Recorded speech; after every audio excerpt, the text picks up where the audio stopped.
Welcome to the Global Equipping Center's next topic on Set Your Social Media Ablaze. Now, if you had been in the room just 8 minutes ago, you would have heard an amazing discussion right here in Fort Collins, Colorado on why people hate social media. And you might be one of those people today. Maybe you have just said, you know what, social media isn't for me. I don't like posting pictures of what I'm eating every meal. Or maybe you say, you know, it's a waste, it doesn't make my business any money whatsoever. Well, we just came up with 12 different topics on this flip chart of why people hate social media. And by the way, if you know what your 12 hatred points are of social media, you probably don't even know why you're watching this video. But if you will give us 1 hour of your life, we're going to share with you how to help you craft content that not just gets you more followers, actually turns your followers into customers. Because that's the number one reason why people are on social media in businesses. If you have a business, if you have an organization, the reason why you do social media is to get more followers or turn them into customers. Now, if you're like me and you grew up in an age in which social media wasn't relevant because it hadn't started yet, then there was no high school class on how to use social media to grow your organization. Okay? You didn't have a college class on how Facebook can make you millions. You didn't learn how to create content that was shareable, that everyone was interested in, and said, hey, let me share this to this group who has 1,000 people, and 1,000 other people read what you wrote. Otherwise, it's a waste of your time. So what we're going to talk about now is, it used to be a talk called How to Get 12,000 Views on Your Website the First Day, and Other Social Media Secrets for Success. We found the longer the title, the more people came to the room. It was one of our largest meetup groups. And so we changed it to Set Your Media Ablaze, and we have less people because we shortened the title. All right, so here's the overview. We've got some points. The top 5 reasons why social media fails. And by the way, if you're watching this video, if you would like to get the notes, please email us. It's the word email at thegecsa.com. Email at thegecsa.com, and we will email you the notes so that you can watch it. You can watch it, you can fill out the notes. What are the top 5 reasons social media fails? Number 2, what are the top 3 secrets how to increase your followers with high quality customers? How do you increase your followers? If you have no followers, you can't turn them into customers. Increase your following, you get more customers, if you know how to convert them. Next, how to target your niche audience. When somebody says, oh, I have a business, what do you do? I do this. Who's your audience? Everyone. I know they're probably broke. Everyone is not your target audience. You've got a niche. Unless you're a Coca-Cola or a KFC or a McDonald's, something that's global that everybody wants to have a smile when they drink a Coca-Cola, well, then that's one thing. But most people don't have that kind of brand. Or $1 billion to throw in their social media strategy. So how to target your niche audience? And here's an important one. Point number 5. How to develop content that gets readily shared. When you come up with a great idea for a post and you have 18 people that like it and nobody shares it, it wasn't good enough to share. And how do you actually get your content where people share it to their social media platforms? Some practical steps for developing your social media strategy, because we're going to talk about if you don't have a strategy, this will not work. You have to know where you're going with your strategy. And then lastly, some concluding thoughts. All right, let's get into some of the content. How does social media actually work? So we're going to talk a little bit about some successes and failures in social media. One of the people that has been wildly successful with social media is the president of our company, Carrie Cox. And here's what happened. For 7 years, she was on a specific Facebook page that she had grown into tens of thousands of followers. And they were all interested in one specific niche, and she's going to be talking about that niche. But here's what happened. She launched a Facebook page, and on the first day, over 12,000 people went and looked at that Facebook page. The reason why that happened is because the followers that were on her Facebook page were interested in her website. She wasn't saying, hey, for all of the Fisher people in the world, I want you to come and look at my new site, which sells plastic galoshes for small girls. That's what people do. They have all this following that are interested in this one area. Then they launch something over here and try to recruit these people to become people that are interested over here when they have no interest whatsoever. You have to connect the dots. That's about a strategy. I know a gentleman right now, and this is a true story. Okay, he said, I've got 60,000 people on my Facebook follower page. I want 160,000. So he found a person who specialized in Facebook that said to him, I can guarantee you, I can get you 100,000 accurate followers that want what you have to offer in 1 year. It will be $5,000 a month. This is part of what I do for a project. This is a project. I'm a project manager. I'm going to spend all of this time. I'm going to get your follower base high so you can get the right customers. So he said, okay. So here's what happened. In 1 year's time, 12 months, she did what she said. She took this gentleman's Facebook and got it up to 160,000 followers. So that's what it looked like. Now, here's what it was. Then the decision was made. Now that we have 160,000 followers, how do we capitalize on that? What are they interested in? They found out what the people were interested in. It was a 12-part video series, and they kept it under $30. So they marketed to the 160,000 with brilliant marketing strategy that got the people interested. And at the end of the day, for this 12-part, $29 per person, they had 29 people sign up. That equals $841 of revenue, which didn't cover the cost, obviously, of making the 12-part series. So they went under on all of the pre-production, the videoing, making of the notes, and then the post-production, and then getting it ready to market. So all of those thousands and tens of thousands of dollars, the 841 did not cover that. It also didn't cover the $60,000 that was spent in a year to try to get another $100,000 worth, 100,000 followers. So therefore, countless hours, $60,000, a lot of frustration, is not worth it. We know people right now that are paying $2,500 a month, $5,000 a month, $10,000, $100,000 a month on social media. Here's the question. Is it doing anything for your bottom line? Are you influencing more people than ever before? Because it's not how many followers you have, it's the impact you're having in them. And if you're in sales, you better not be doing social media if you don't know how to convert those followers into customers, or you're wasting your time. You might as well go to a networking event because you have a better chance of making money. So, here are some top reasons why social media fails. The first one, look at your notes there. You should have your notes in front of you. Experience. No social media training whatsoever. So here somebody says, hey, David, I want to go onto Twitter. I want to learn how to tweet. That's awesome. That's great. Happy for you. Have you taken a seminar? Did you get a certificate? Did you take an online YouTube class? Did you go to college and learn all about the intricacies of Twitter? Most people would say, no, I didn't do that. I'm just tweeting. And they wonder why they've got 15 followers at the end of 2 years. Because there is no training. So if you haven't been trained, if you just want to wing it, it's going to take you a long period of time before you actually know what you're doing. People don't have experience when it comes to social media. Number 2, prioritize. If you have no social media strategy or experience, you will prioritize everything else above it. Okay, so no experience, don't enjoy doing it very much, it's not working. That means that even your taxes will come before you going and posting something because you're saying, I don't want to do this.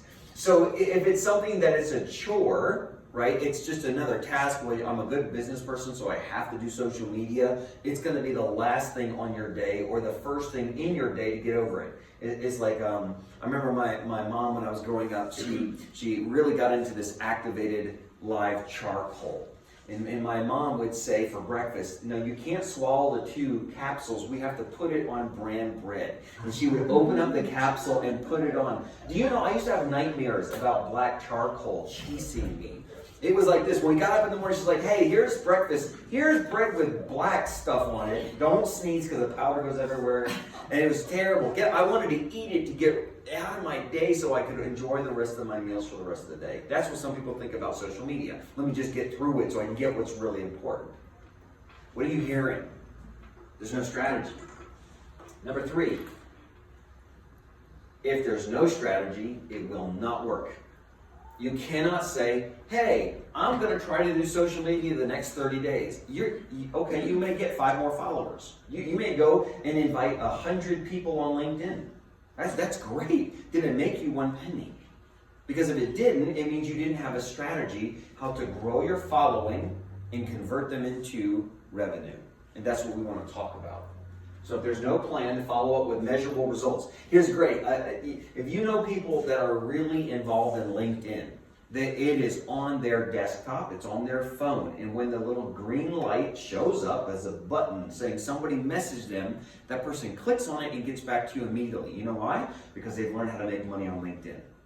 People that don't do that, all of a sudden, 40 days later, they respond to your message. And you're like, wait, when's the last, who is this person again? You can't remember when you messaged a person because it's been 40 days. Do you know how many things happen in a busy person's life in 40 days? I can't remember your name in 40 days. If you just said, oh, hey, I'm looking for this, and you answer them back and they never answer you for 40 days, you don't remember who they are. And guess what you're also going to think? I probably don't want this person as a client.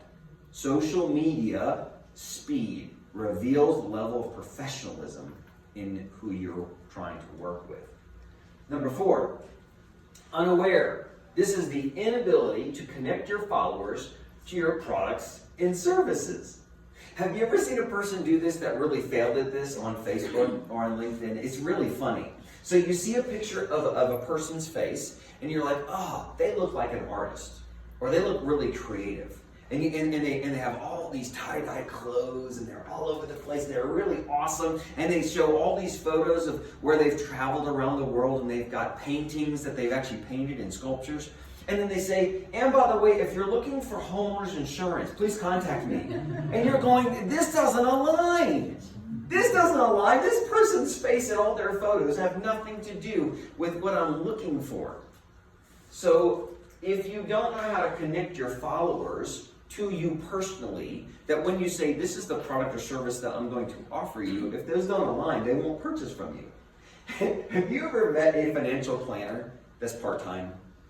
You ever met, these are some of the funniest people. They're like, so tell me your name. Hi, I'm Bob. Hi, Bob, what do you do? I have a gym, and I'm a financial planner. Bob, I'm not going to give you 1 penny to invest my money, because you may invest it in your gym.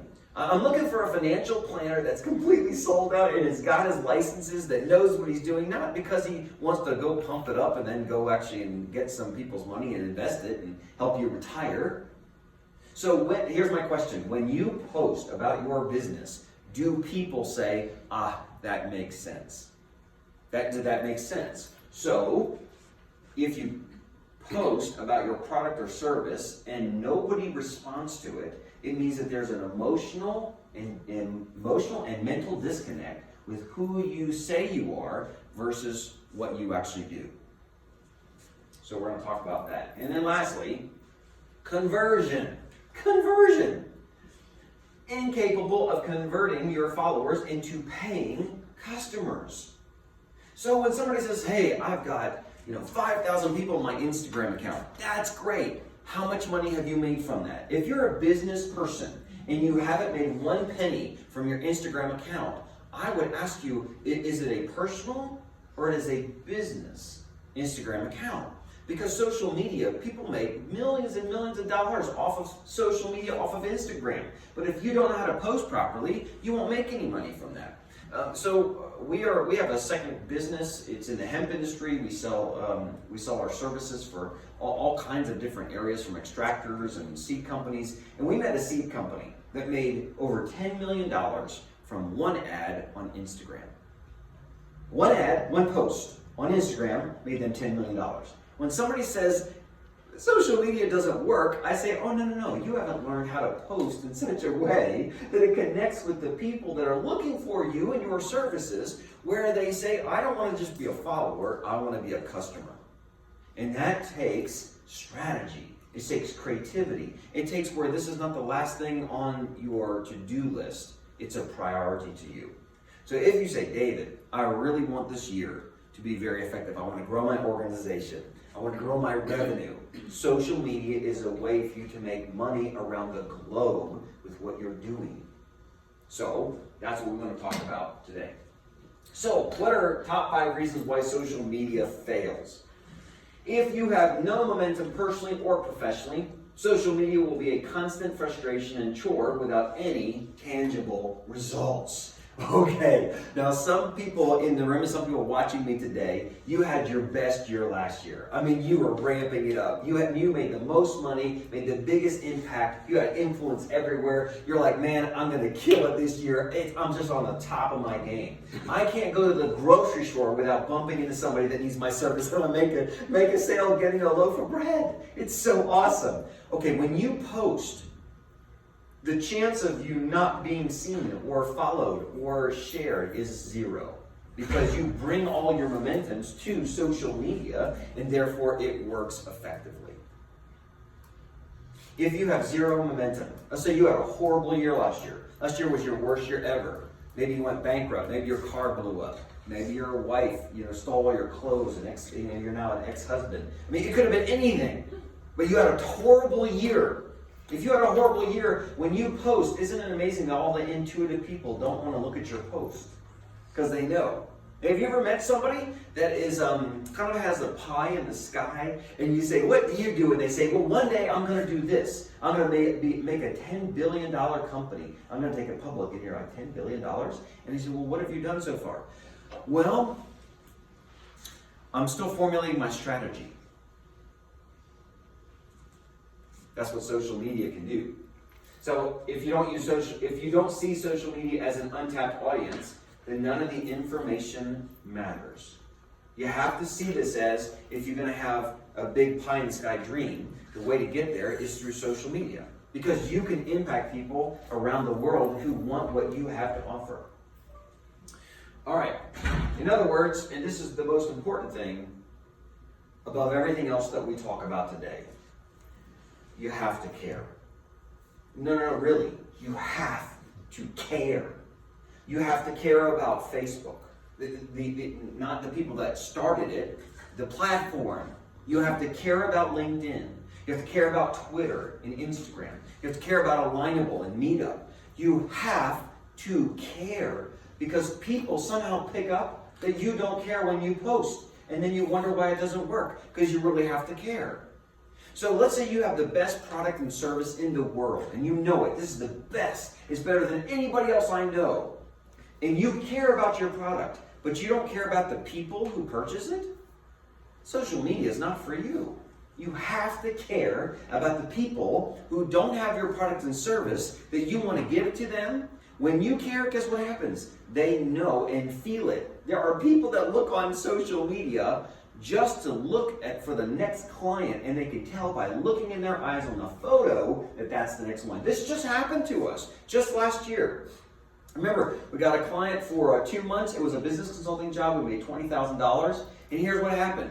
We said, how did you find us? He goes, no, I went on to another website, and we were scrolling down through 179 keynote speakers, and then when we saw your face, we knew that you were the person to help us.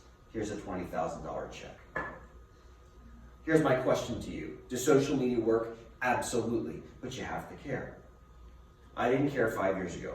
5 years ago, I was anti-social media. I hated it. It took all my time. I never got followers. It was just a waste of my life. I didn't see the amount of influence I could have. And today I love social media. It's exciting.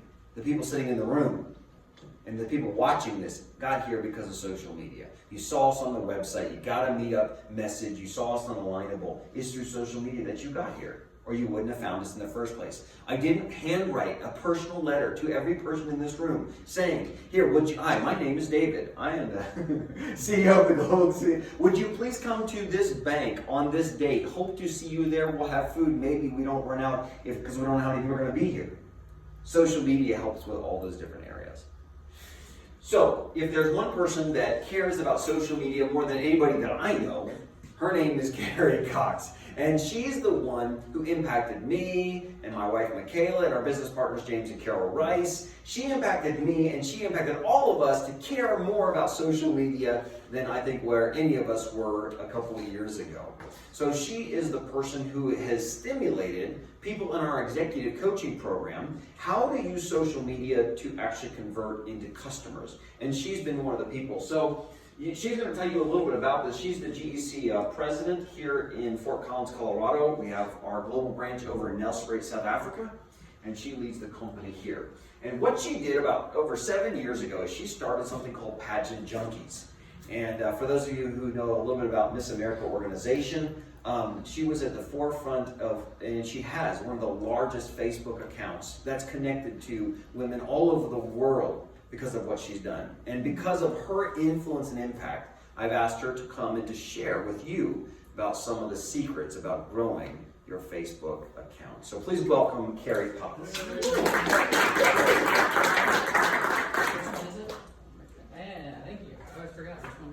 Okay, hi everybody. Thanks so much for joining us here today. The year is 1985, and if you remember correctly, like We Are the World is on the radio. Okay, that's what's happening at this point in life. You've got, you got Breakfast Club, this is what's going on.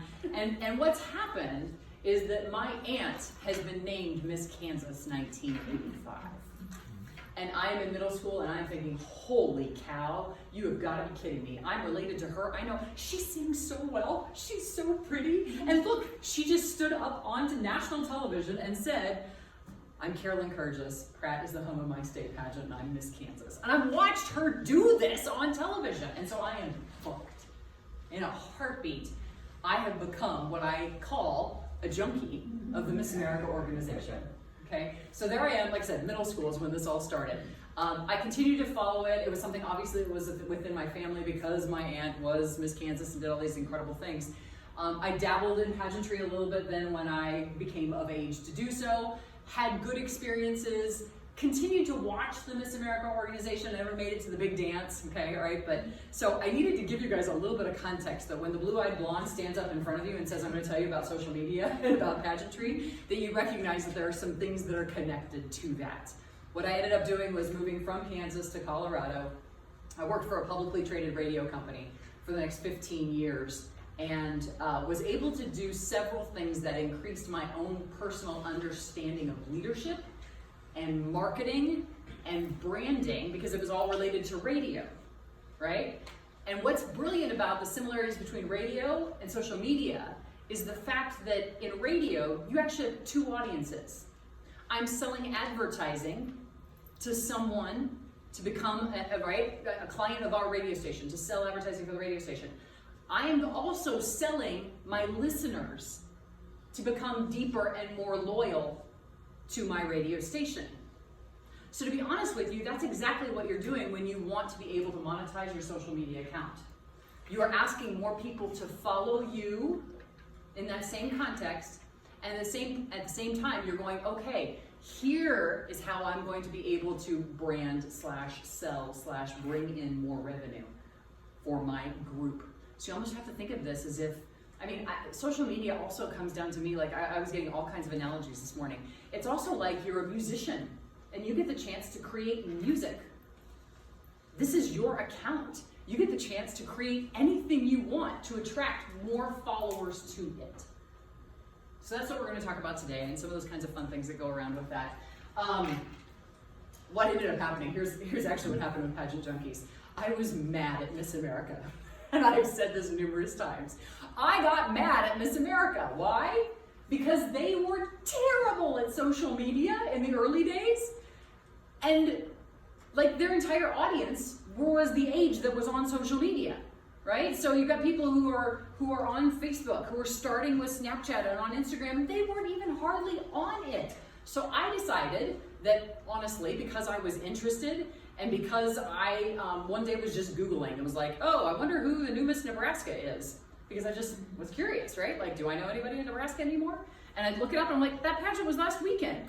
How come nobody's told? I don't see anything on the Miss America page about the new Miss Nebraska. How about the new Miss Idaho? How about the new? So I just said, forget it. I'm gonna make my own site. So I made my own Facebook page out of a personal need to just want to maintain the information that I was most interested in. Then what ended up happening is that I started to say, okay, well, this is fun. At least now I know, hey, look, here's the new Miss Vermont, blah, blah, blah. Well, then pretty soon I'd look and I'd see that Miss Kentucky had just been to the Kentucky Derby. And I'm like, wow, look at that photo of her. I'm gonna share that picture on my page. Doesn't Miss Kentucky look fabulous in her beautiful hat, right? She's just been to the Kentucky Derby.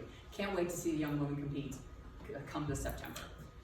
So in the beginning, this was just a matter of creating like a space that I could kind of keep up with some ideas about what was going on with Miss America, and then it really evolved into a lot of other things, and that's what we're going to talk about here today. So, all right.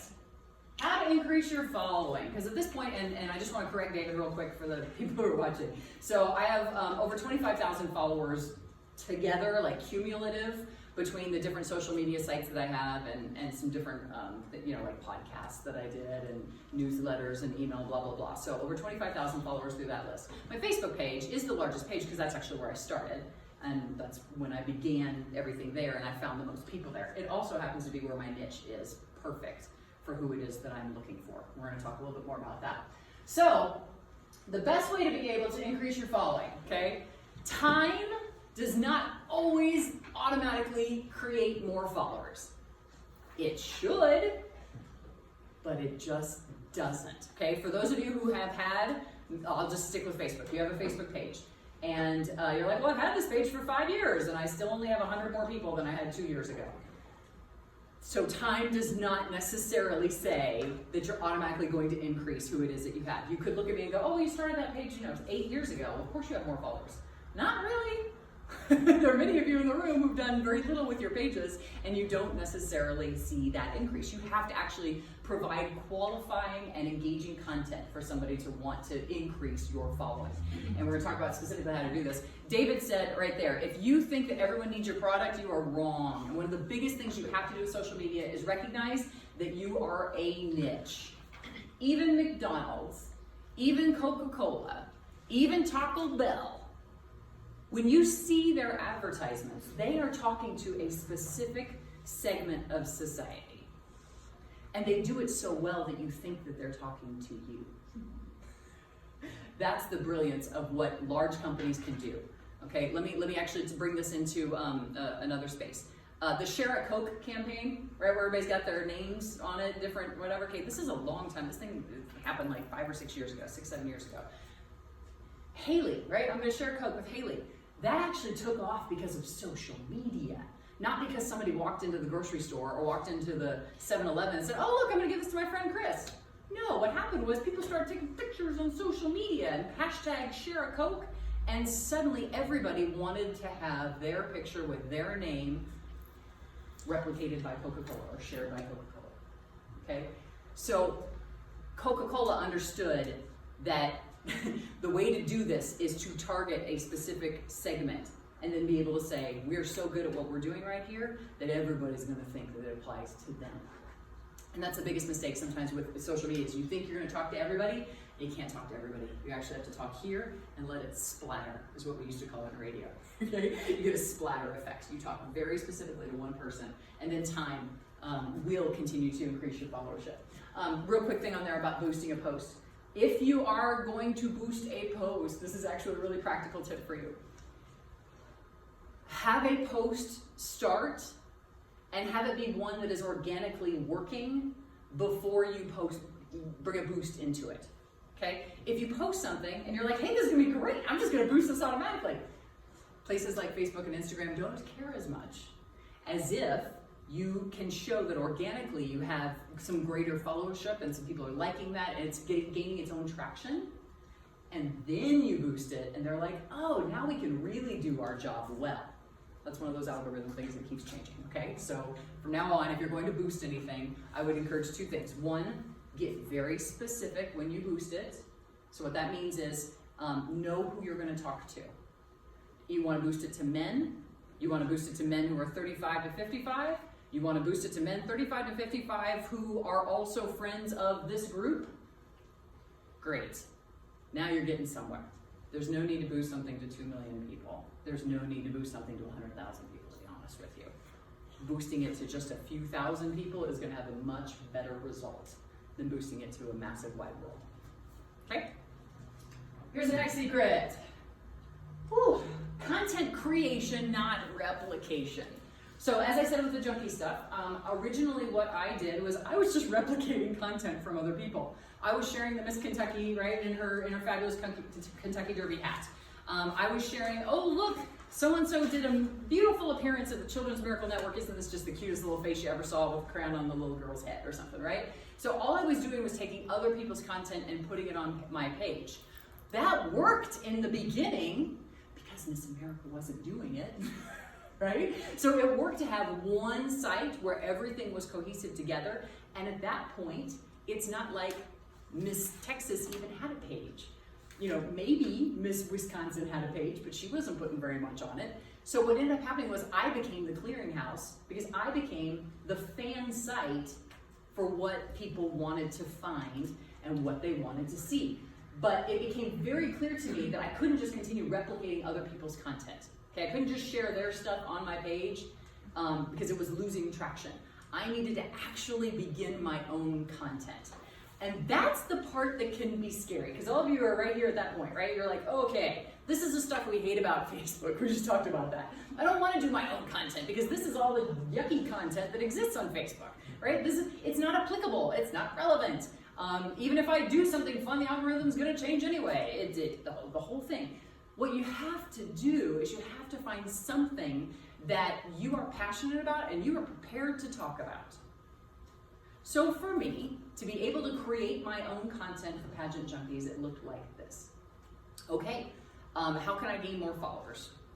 Well, I bet I could gain more followers if I did something that I felt like was going to be a little bit edgy and a little bit like putting myself out there, but would cause me to have to be married to it more.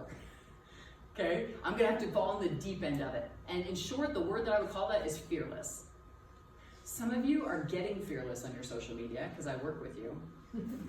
I'm proud of you, okay? Some of you are getting fearless on your social media. And for the rest, it is just a matter of time. You just have to dive in. So here's my fearless point, okay? I decided that there are 50 state pageants. There's actually 51 because you Miss DC ends up in Miss America. So 51 state pageants, and I decided what I was going to do is I was going to create a page for every state, and I was going to say, here's who to watch in that state. Now, we're talking about, at the time, like 1,600, I don't remember, 1,700 different competitors. So I'm going to say, at Miss California, where there are 55 girls competing, that this is the top 10 that you're going to watch out for. And I put it on a blog post. And I said, hey everybody, here's my who to watch list for Miss California. Put it on all my social media accounts. Guess what happened? Sally's on the list. Sally's mom finds out that Sally's on the list. Sally's mom tells Sally's grandma, who tells Sally's dog sitter, who tells Sally's car salesman, who tells Sally's everything. And pretty soon, these 12,000, or you just tell these 12 people who are Sally's best friends, they suddenly have followed me on Pageant Junkies. Because I know who their daughter is, because she's going to make the top 10 at Miss California. So I do that for each state. And I'll be honest, the first year, I didn't even get all 51 of them done. I had some things that came up. I was living in Colorado Springs at the time, and for those of you who know the fires that hit Colorado Springs, my real life was taking over. I could not finish all 50 contestants, but it didn't matter because I gained a massive following because I put myself out there and I was fearless and said, okay, I know there are only 8 contestants at Miss Maine. Here's the 3 to watch. So when I did that and then I started gaining more followers, then it became quite obvious that I needed to actually do something for Miss America. So I did the top 10 for Miss America. Okay, let's choose the top 10. Well, now I got these, right, even more people who just have fallen in love with the new Miss Oklahoma and want to be able, have you been on Pageant Junkies? I mean, I just started gaining followership like crazy because I was fearless and put my own content out there together. Okay, so you have to actually do your own thing because it proves that you have a voice. And when you have a voice, people will determine whether or not they want to follow it. We're going to talk about that a little bit too. The third secret is, hey, there we go, taking a stand. Okay, so in this day and age, taking a stand is not actually something that we all are super comfortable with doing because it immediately polarizes people, right? We all have those people on our Facebook pages, on our Instagram pages, on our LinkedIn pages, on our Twitter pages, okay? We have all these people who say, Trump's amazing, Trump is the devil, right? and that's what happens, okay? For these people, they are speaking their authentic voice. And it's part of being fearless. And so for me, when I started to take a stand with Pageant Junkies, there were a couple things that happened. So here's one example. There was a situation within the Miss America organization where there were some leadership changes, and the current Miss America was taking the brunt of it. She was just getting pounded, and she's being the nice spokesperson, and she's waving, and she's doing everything she's supposed to do. She's being very kind in front of the cameras. And then what happened was that she just said, I can't take this anymore. And she wrote a letter to like her former Miss America sisters is what they call it, right? So she writes this letter. The letter gets leaked. I read the letter. I am angry. Now I have built my entire following on the fact that I am a positive outlet for the Miss America organization, because trust me, pageantry can be catty as all get out, and I wanted to change it, right? I wanted to change the tone of pageantry. That was my, like, if you want to call it a big goal, my strategy was let's change the tone of pageantry, okay, specifically for Miss America because it's the organization that I love. And what happened was that there were some things that came to light that were just indicative and reflective of terrible leadership, and I'd had enough. So I made myself a video. Literally just handheld the darn thing, hit play, boom. Was so mad that the first time I said the girl's name wrong. I called the current Miss America wrong name. Like, of course I know it's just I'm gonna start over. Okay, boom, did it again, and I got like 3 words out, and I stumbled over it, and I said, this is, settled myself. Third time, rattled off 4.5 minutes, and within days the thing went to 12,000 views. Because it was my passion, it was my authenticity. I was already somebody who was considered a leader in the space. I was already, right, someone who was a forerunner in this area, and I took a stand. Now, again, I'm not asking you to take political stands. I'm not saying you have to take a stand on whether you like caramel macchiatos better than peppermint mochas. Unless you want to become, right, the coffee guru, then yes, that would be the kind of stand that you should take. Okay, but the point is, when you are authentic, it comes out in spades on social media, and people will see it, and those who already follow you will become more loyal to you. That is actually the concept of why you need to take a stand, so that you can build loyalty within the audience, and then again, grow the audience even farther. Alrighty, so we're going to talk about targeting, because social media is super important. We talked about this, to target your niche. They say this all the time, right? Like, we have to think of the one person that you want to sell to. Well, you know, everybody can buy my product. Or, well, okay, I understand, but if you could only pick one person, who would that be, right? We used to do this all the time in my radio advertising career. Hi, Mr. Mortgage Lender. If you could only give one mortgage to one person, what would that person look like? Okay, well, it's a husband and wife couple. How old are they? Oh, it's probably their first home. Really? First home, okay. How much is the home that they're gonna buy? You know, up to, it's a first home, so probably only up to 300,000, right? Okay, do they have any kids? No. Do they, like we got really serious about who this person was, to the point that when I did this for myself, I named the person. I named my avatar of who I was going after, okay? So I was going after Haley. Haley is a 21-year-old college junior. Haley is probably majoring in the performing arts. Haley is probably the oldest of 3 siblings.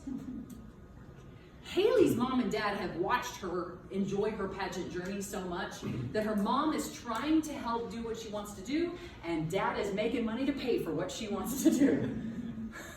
Okay? Haley plays the piano. Haley probably competed at her state competition maybe one other time. Haley's maybe lost 2 or 3 pageants, 3 or 4 pageants. She's maybe won 3 or 4 pageants, which means she's done this 5, 6, 7 times. Okay?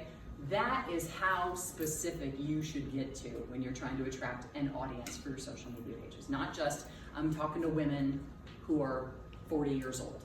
No. Go much, much, much deeper than that, and you are much, much, much more likely to get that splatter effect of everything else that comes around. I mean, I gotta be honest with you guys. This is what happens all the time in television advertising. So you don't normally see brands advertise their hairspray and their shampoo in the same commercial. But they typically have hairspray and shampoo from the same company, right? So what happens is if I advertise my hairspray to this one person and they go to Target or to Walmart or whatever and they're gonna buy it, oh look, that same brand also comes in a shampoo, maybe I'll try that. That's the splatter effect, okay?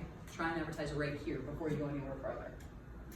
Deepen the loyalty of your target audience. So here's what happened. I have been building this thing and building it, and I get to the point where I can no longer say, here's who to watch, because there are too many names on my list, and it's frankly not a challenge anymore, okay? So I decide that I'm only gonna choose 5 from each state. I'm gonna choose the top 5 at Miss Colorado. I'm gonna choose the top 5 at Miss Florida. I'm gonna choose the top 5 across the country. And when I do that, I realize I am really putting my neck out on the line, actually, is what's happening now, okay? And it's because, again, it's because I follow this organization, because I love this organization, because I've watched this organization since I was 7 years old, okay? But there are little things that I knew about this organization, and Miss America is what I mean by that. There are little things that I knew about Miss America that I could put into blog posts, or that I could put into social media that nobody else knew. For example, and I tell you this stuff so that you can think about what it is that you know that nobody else knows, okay? For example, at Miss Alabama, they have a community service award, and if you do not make the finalists for the community service award at Miss Alabama, the chances of you winning Miss Alabama are like 0 to 1. I mean, you're not gonna win Miss Alabama unless you are putting community service first. Miss Missouri tends to crown dancers over singers pretty frequently. They just do. There are girls who compete in Miss Kansas who live in Kansas City who are eligible for both. And if they're a dancer, they go to Missouri and they often win. Because, right? If they're a dancer here in Kansas, Kansas doesn't always crown that. These are little things that I just knew that helped me do this kind of fun stuff. So in order for me to deepen the loyalty of my target audience, I did a top 5 and I got good at it. I mean, like, it was a massive challenge for me. I'm trying to remember my last statistic. I really should have looked this up. The first time I did it, 75% of the time, a girl who was on my top 5 list went on to win her state title. That gave me instant credibility. I think I made it up to 80%. 80% of the time, if your daughter's name, right? If your babysitter's name, if your niece's name, whatever it was on my top 5 list, she had a serious, legit shot of actually winning her state title. And again, this is how I continue to gain my following. So what's happening is, this is rolling, it's all going well, and I am just sitting down talking to somebody about it. They're like, what's your next move? What are you doing next? And I just sat there and went, like, it just hit me at that moment. Oh, I'm gonna do a podcast. I had a radio background. I understood vocal inflection and tone. I could do interviews. It was a natural fit for me to say, yep, I'm gonna do a podcast. And they're like, what's a podcast? Because I was doing podcasts before the podcast app was even native on your phone.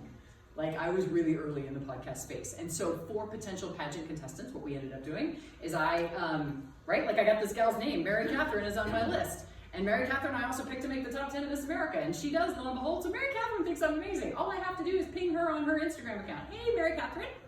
It's Carrie from Pageant Junkies, launching a new podcast. Wondered if you'd like to be our first interview. Of course she wants to be the first interview. So then what ends up happening is I end up being that positive voice for them, and I decide that I'm going to be the easiest interview that they have. Because there are gotcha moments in the press for these pageant girls all over the place. I want to be the biggest friend of any pageant contestant that she's ever had. Because everybody else is trying to say, oh, she's a dumb bimbo. Oh, she doesn't know how to say this word correctly. Oh, she doesn't know where Afghanistan is on the map. Okay? We've seen that, right? So I decided I'm gonna be the easiest interview this girl has, and I am. And we end up doing like 130 episodes is what it actually ended up coming down to. And what happened then was I had young women contacting me that they wanted to be on the podcast. It deepened the loyalty of the audience. The other thing I did, real quick, newsletters. So David said this earlier, if you're not making much money on social media, you don't think it happens, it's because you're not doing it right. If I had a nickel for everyone who told me that a newsletter did not work, I would like throw it in your face because I made tons of money. I made several tens of thousands of dollars, and a lot of it was because I had a newsletter. I leveraged my newsletter to say every Sunday evening, here are the 2 podcasts that are coming out this week. Okay, here's the blog that's coming out this week.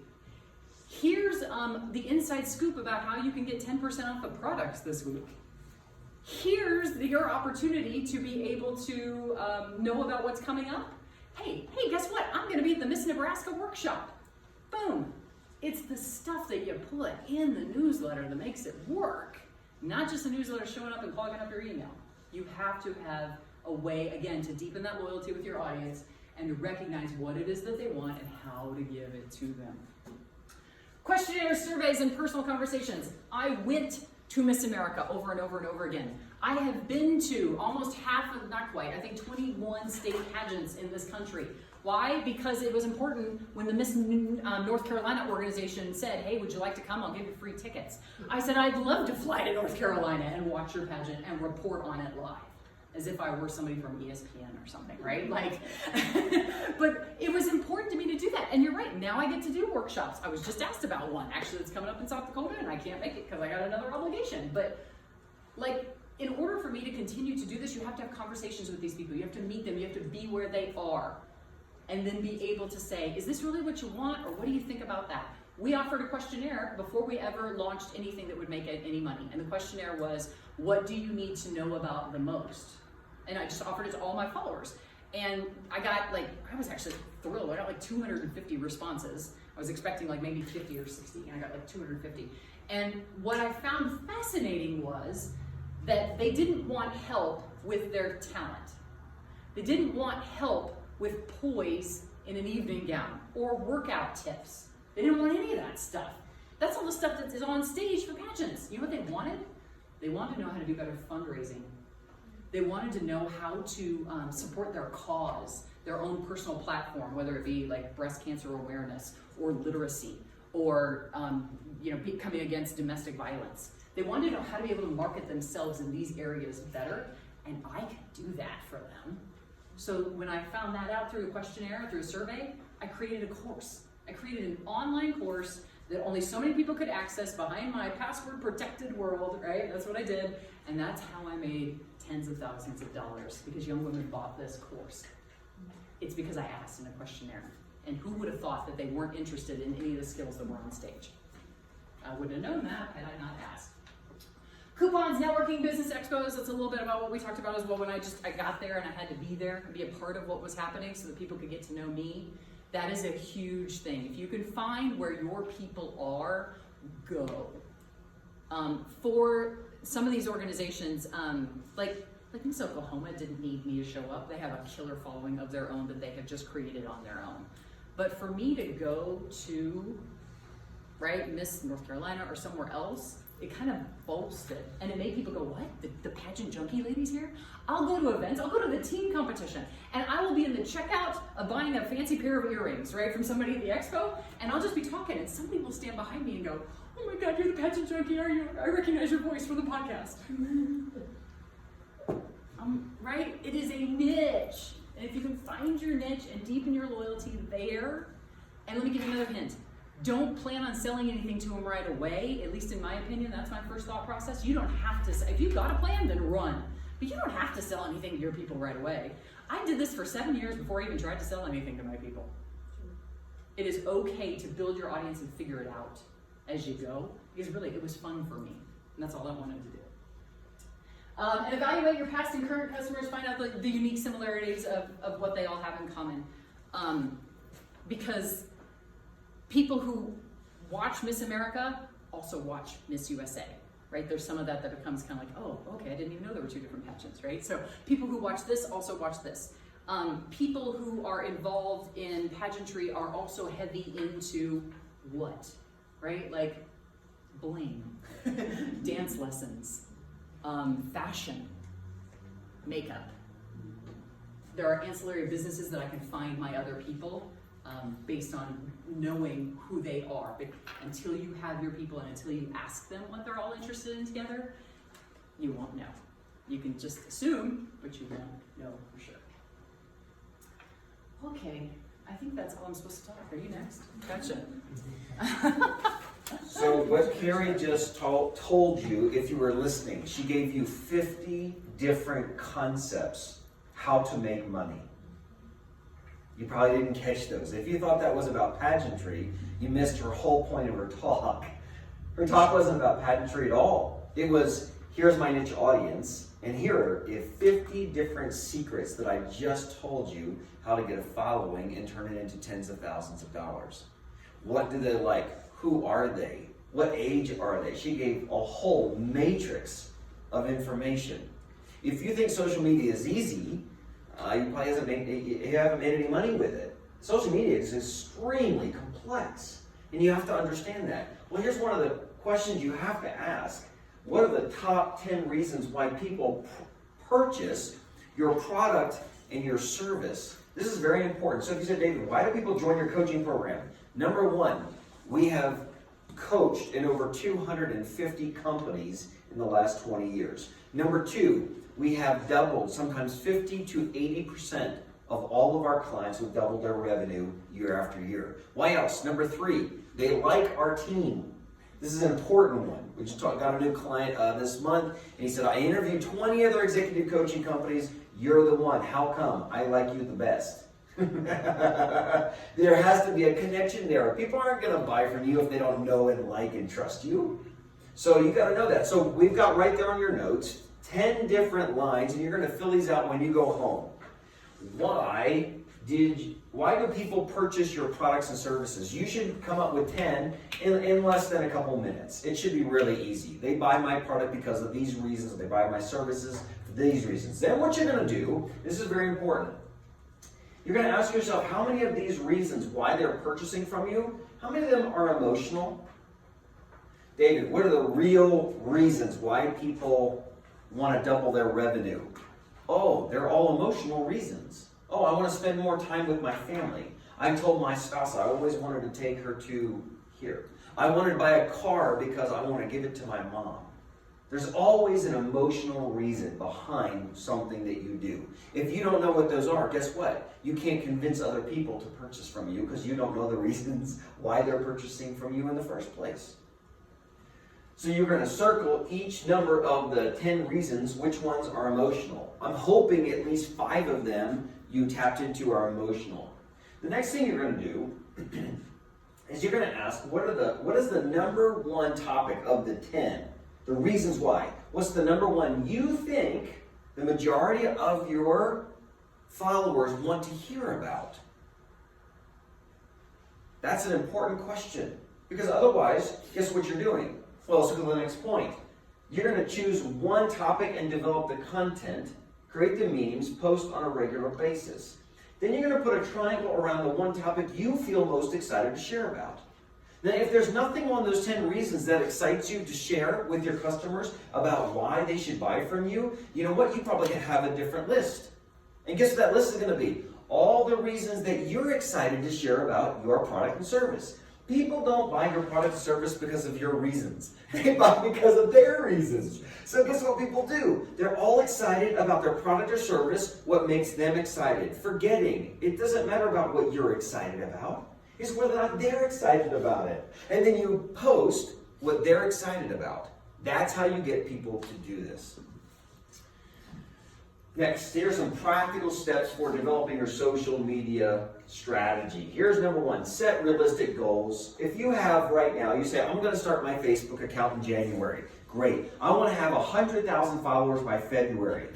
Are they going to be spam? Are you going to buy lists? Are you going to buy fake followers? Because if you're going to do this, you're going to eat, sleep. You're not going to do anything for 30 days but go and friend as many people until Facebook figures out you're doing something wrong. You're not supposed to invite that many people. Okay, so you need to set realistic goals, the number of followers and likes, so that when you accomplish it, you feel that you did good about it. Make small steps. I have 100. In 90 days, I'd like to have 200 of the right people following. Okay, that's realistic. You're going to have a timeline to accomplish. If you're like me and you like to do a project like one day at a time, then say on the third Wednesday of every month, I'm going to do nothing but social media for the whole day, and then I'm going to just make everything where I can post it easy throughout the month. I'm going to develop my content on one day. You need a strategy. Don't wing it. It never works. And how much money you're going to make? David, I want to make $100,000 on social media this next year. Great. What'd you make last year? Well, none. Okay. What's your product? $100. Okay. Can you sell one? Can you sell one? Because if you can't sell one, you can't sell two. So let's go for that. I would like to, in the first quarter, sell one product on my social media in the first quarter. Let's see what you can do. If you can't sell one after 90 days, you don't know how to sell your product. And then you can know what to fix. So, and how much capital do you need to accomplish this? Because it takes money to do social media. Please set a daily time limit. If you're on your phone constantly, unless you're like a doctor or nurse where somebody's going to die, you don't have to answer every single ping for every single second. When you're in a meeting and you're answering social media, it says you don't care about the other person. And you're probably getting poorer by answering everything immediately. So set your time limit. Say, okay, from 8 to 9 every morning, Monday through Friday, I'm going to do social media. And then from 4 to 5 in the evening, answer all the people from the day. Or something. There needs to be some rhythm. Set goals. Otherwise, it's going to bing, oh my gosh, and you get triggered. And whatever you are about to do, you got triggered with your social media, you got to go and answer that person, yes, I will meet you here. And the next thing you know, all your life is in your phone, and you've lost touch with reality. So set a time limit. Bundle your social media output. So don't do, hey, I'm going to do LinkedIn on Monday for 4 hours and then not do it for 3 weeks. But bundle it together. I'm gonna do 10 minutes of Facebook, 10 minutes of LinkedIn, 10 minutes of Alignable. Have a strategy for your time, and then don't go beyond that. Because if you're like me, if you start getting some really exciting things on LinkedIn and you say, I'm gonna make money on this, you can be there for hours and not know it. So make sure you set a time limit on that. Next, set quarterly evaluation deadlines. Did you accomplish your goals? If not, why not? If you did, why did that happen? Did you make any money? What were the 2 or 3 posts that created the greatest following or sharing? This is important. This is called your strategy. You need an Excel spreadsheet. You have all the days of the month and what you're doing in your social media, and what you're going to find is there are certain times of the day and certain days of the week that people will review your posts the most and share them. It's not going to be typically at 2 o'clock in the morning, wherever you live. I mean, unless you have a whole bunch of insomniacs in a group that you started, everybody else is sleeping at 2 o'clock in the morning. Okay, so there's going to be a couple areas that you need to improve and enhance, but when you have one and it gets shared and the next thing you know, 1,000 people saw your post, it's powerful. We started last year, we started doing Facebook Lives, and the first one we did, we had 250 people watch our Facebook Live over the next 30 days. Our second one, we had 450 people watch it over the next 30 days in the second month. In the third month, Facebook decided to boost it themselves, and we had over 1,000 people look at our video in less than 24 hours. You cannot personally have the impact that social media can have today. You can have your influence massively impact people, and you can also make a fortune. So here's the conclusion. What do you want to do now? You have to have some action steps. So here's the first one. You can pay another company $3,000 to $5,000 a month to do your social media strategy, and hopefully you'll get some followers. Hopefully you'll make some money. Hopefully your company will do better. You can hire a full-time employee and hire a millennial for $2,000 to $3,000 a month and have them, because they know everything about social media, and have them do your entire social media for your company. The third thing is you can hire us, because we have a $99 executive coaching program that we meet with you one time a month for an hour each, and we sit down and look at your whole social media strategy and help you to generate revenue. That's what we do. We're looking for people that just want to increase their sales. And if that's not enough, we have the next level. And you go to more of an elite level in our platinum. And that's for 2 2-hour sessions. It's for $1,000 a month. And therefore, we will actually help you create your posts with you.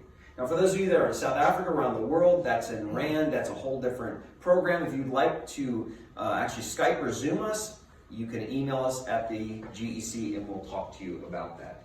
So if you love your company, if you love your product and service and your customers, social media is for you. My name is David Wilkinson. I'm the CEO of the Global Equipping Center. It was a pleasure and honor to share with you and our president, Carrie Cox, and we look forward to seeing you at our next event.